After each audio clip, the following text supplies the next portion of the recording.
Call to order the City Council work session for the City of East Grand Forks, Tuesday, April 10th, 2018, is now 5 o'clock. Would City Clerk please call roll? Mayor Steve Gander. Here. Council President Mark Olstead. Here. Council Vice President Chad Grassel. Here. Council Members Clarence Vetter. Here. Mike Pakshavinsky. Here. Tim Riappel. Here. Henry Tweeten. Here. Mark Demers. Does turn quorum. Number 1, request to replace City Hall rooftop units. Ms. Ellis. Oh, thank you, man. Do we have to have these switches where it says on, or what's the deal? Have Nancy turn hers on, please. Mayor, you figure this out? What's the question? You gotta flip that button where it says on? I got this. Okay. Just check. Sir, I'm trainable. Thank you, Mr. President. Council members, just letting you know that this building for the last couple of years has had a number of heating and cooling issues that we've been trying to maintain. Number of dampers broken. The positive pressure in the building is quite high, which is why we have a hard time pulling the doors open. Continuous fan running, heating and cooling issues. This winter we came into the building at one point and it was 40 degrees in this hallway, 50 degrees on the west wing, and 75 on the east wing. We're just having a hard time keeping up with maintaining the building with the current HVAC system, and our energy bills and our utility bills continue to go up. So at this point, based on the fact that we have a lot of replacement and repair of the rooftop units that are existing, we're looking at replacing all 3 of the rooftop units. With the replacement of those, we'd like to replace the control system, which is currently outdated and will need a software update at the tune of $30,000 for the current system that we have. Updating the control system because some of our controls don't operate anything. They're not connected to the software program. This will allow us then to remotely control. This will also allow for those who maintain it to be able to look from wherever they're at and look at the building and help us adjust or make adjustments as well. Based on getting a couple of different estimates from different companies, we're going with the NJPA, which is a competitive bid process that we're a member of. In order for us to go above $100,000, we would have to go out for bids, write a proposal. With the competitive bid process through the NJPA, we were able to get the lowest contract price, which are the proposals that you have. So we have Johnson Controls here, both Travis Pawlowski, who does a lot of our repair work, as well as John Paul, who is the representative that has prepared the proposals. They have gone through the building at length. They have looked at every system. They have gotten up onto the rooftop. They have looked through our building plans. They are familiar with the building. The proposal, I thought, was a well thought out proposal and very comprehensive. One room that we were unaware of was the current office that Brianna is in. That used to be a computer room, was not hooked up to any of the ventilation system. We also found out that we had some damage in there previously, so there will be some repair work that will need to be added, and that is included in this proposal price. So as far as finances go, I've worked with Carla. We did include it in our capital improvement plan last year, so that is in the 5-year plan. We're looking at using CDBG funds, which is currently a new called program, as well as building maintenance funds. So, Anybody have any questions for themselves? I see none, ma'am. I guess the only thing that I'd like to say is Johnson Controls, they do the maintenance and the AC work over at the infield building, and they always do a great job. So I was going to ask what's worse, this building or yours. I just wanted to ours is better now. They've taken it over. Okay. yeah, we've been pleased with the repair work. Travis has done a fantastic job for us. I can't say enough. I do hopefully foresee that we are going to get some payback from replacement of this. We've looked at this since 2012 with energy savings, and really the only way that we can do that is by just replacement of the units at this point. So, and if anybody has any questions of Johnson Controls, they are here. I see none. All right. Appreciate it. Move on to number 2, request to approve performance-based planning. Ms. Ellis. This is really just a process that MnDOT is asking us to go through. In order for us to receive federal funds, we have to enter into a memorandum of understanding with MnDOT and the MPO to do performance-based planning and try to meet the performance measures. We just have to provide them with information and reporting, and that's what is here. It's just, again, a memo, an MOU, so we can remove ourselves from it at any time. It's not a contract or anything similar to that. So this would just be a consent item. Anybody have any questions? I see none. Thank you, Thank you. ma'am. Number 3, request to advertise to hire. Mr. Stordahl.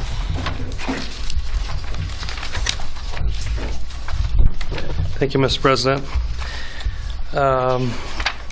One of our newer hires has resigned, and we need to fill a truck driver position. So I'm here tonight to ask for authorization to start the hiring process and advertise for the hire of a public works truck driver. It would be advertised internally first, and then for, I believe, 10 days, and then if no one applies or no one's selected there, then it would go out for advertisement. Anybody have any questions for Jason? I see none, sir. Thank you. Number 4, request for awarding annual sewer cleaning. Mr. Stordahl. Yeah, this is just the same annual sewer cleaning we talk about every year. We do a fifth of the city every year. Council put that policy together in 2011. And this year, the cleaning area is the northwest area of town, south of 17th Street Northwest. We have the money in the budget. We got 3 different estimates to do the work. Vite was the low bid. We used them, I think 3 and 4 years ago. They've done a pretty good job for us in the past, and then after the flood. So I'm recommending that we go with Vite, award them the annual sewer cleaning for the year. Anybody have any questions for Mr. Stordahl? See none, sir. Appreciate it. Thank you. I do have one unrelated for Mr. Stordahl. Saw you guys out filling potholes today. I think I saw him fill the last pothole in East Grand Forks. All the rest, it's all perfect. So tell them good job. Thanks. Around 20 of them. Okay, moving on to number 5, request to hire team lead facility operations. Reid, please. Thank you, Mr. President. We've concluded the interview process for the team lead position and have offered the position to Mr. Jacob Solberg. He has verbally accepted and would begin employment on Wednesday, April 18th upon approval from the council. Any questions? See none, sir. Move on to number 6, request to hire a parks foreman. Mr. Huttunen. Thank you again. I've concluded the interview for the park foreman position. That was an internal posting. Mr. Chad Swenside has accepted that, and that would be effective immediate upon approval as well. Do you have any questions? I see none. Thank you, sir. Request to appoint members to Park and Recreation Commission. Mr. Huttunen. Both Mayor Gander and I have had a chance to visit with the 5 individuals listed, one representing each ward in the city. They're all interested and willing to volunteer to serve on the Park and Rec Commission. And upon appointment by the mayor and approval by the council, we would look to have a meeting still in April as a first meeting, and then establish a regular meeting date and time from that point on. Good. Anybody have any questions, Mr. Gander? One thing to mention once again is I had finished speaking to each of the 5 personally and had indicated to each of the 5 that I would forward them as a recommendation for this commission. And then after I had verbally told them that pending council approval, we did receive one more application. That individual would be extremely well qualified. We'd love to have them. But it appears if the council approves this slate that we would not have an opening at this time, but would love to keep that individual as a possibility in the future. And again, I'm very, very thankful for that volunteer spirit that comes through of people willing to help. It's a nice problem to have, more people willing to serve than what you have available. But I'm sure there'll be a place for that individual coming up somewhere in the future inside parks. So thanks. Or outside parks. I just want to thank Reid for going through this process and taking care of everything. And I know it was it took a while, but I'm glad to see it come to an end and starting. So I appreciate all the work you've done on it.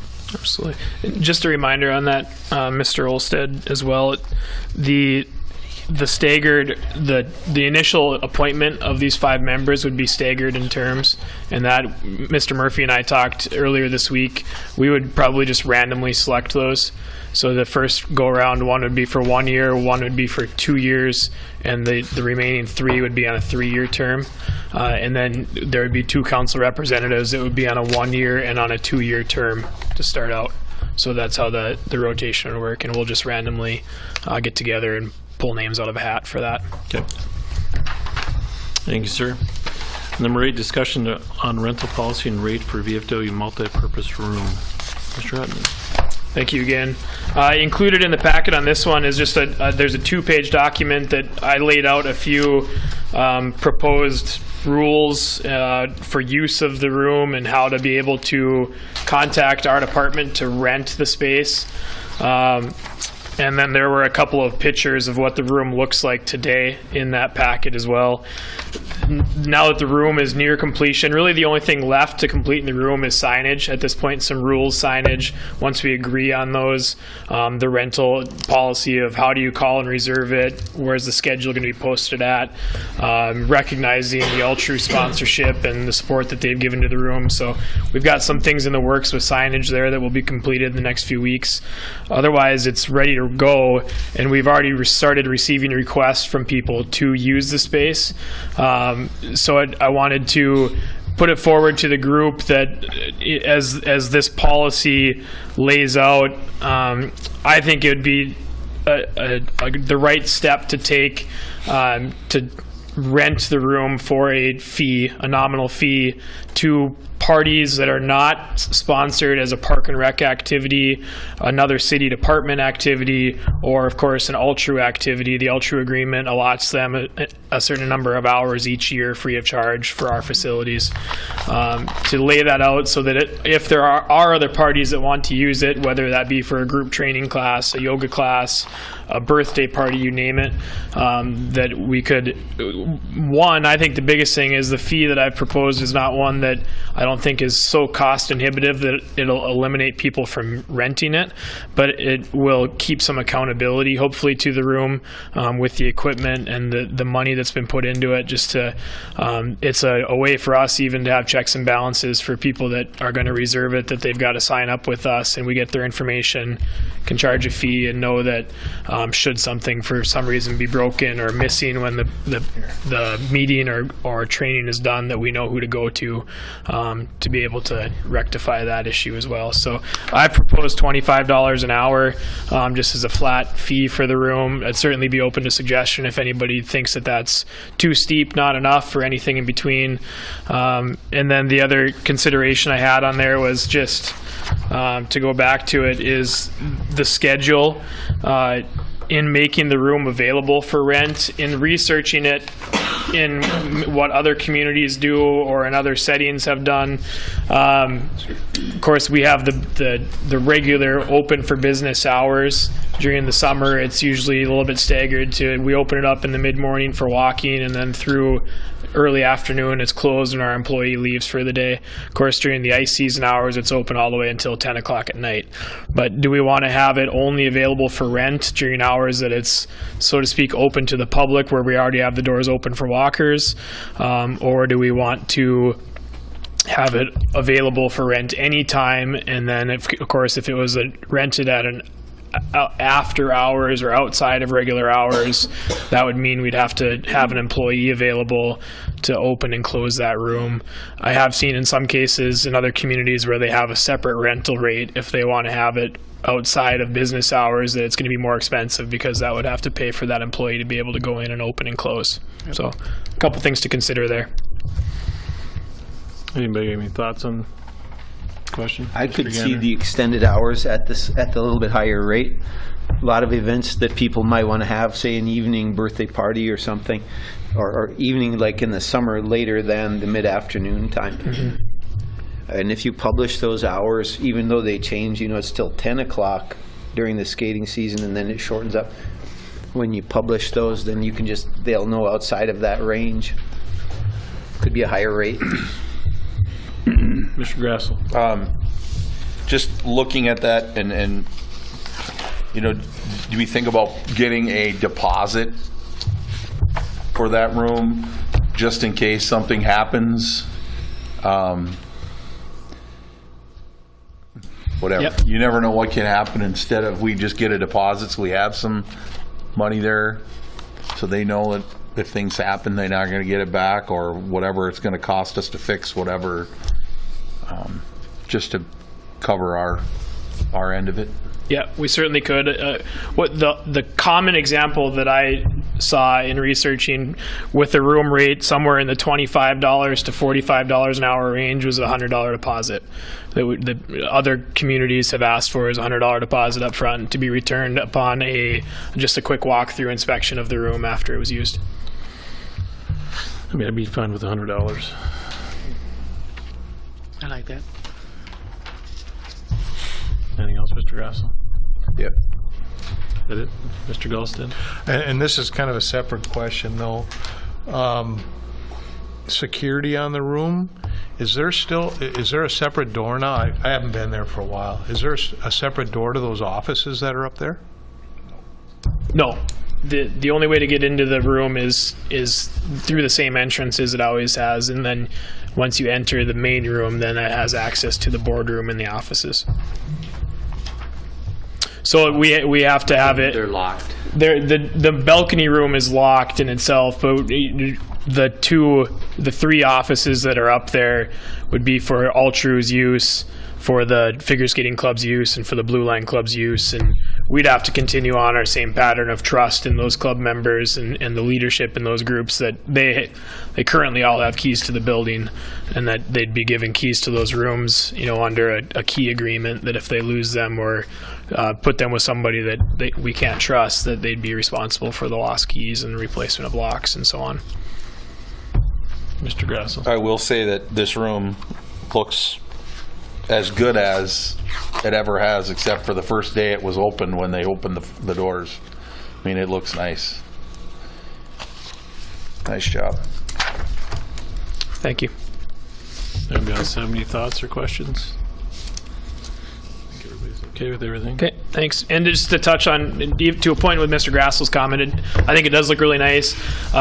We will at some point have an open house scheduled. We're working with Altru on that, actually meeting with a gentleman from Exos tomorrow to go through kind of the next steps in our planning of how we're going to use the room and how it's going to be scheduled and programmed. And certainly an open house will be one aspect of that, to be able to invite all of you in the community to come out and see what it's all about and see what we can offer out of it. So look forward for that coming up in the future as well.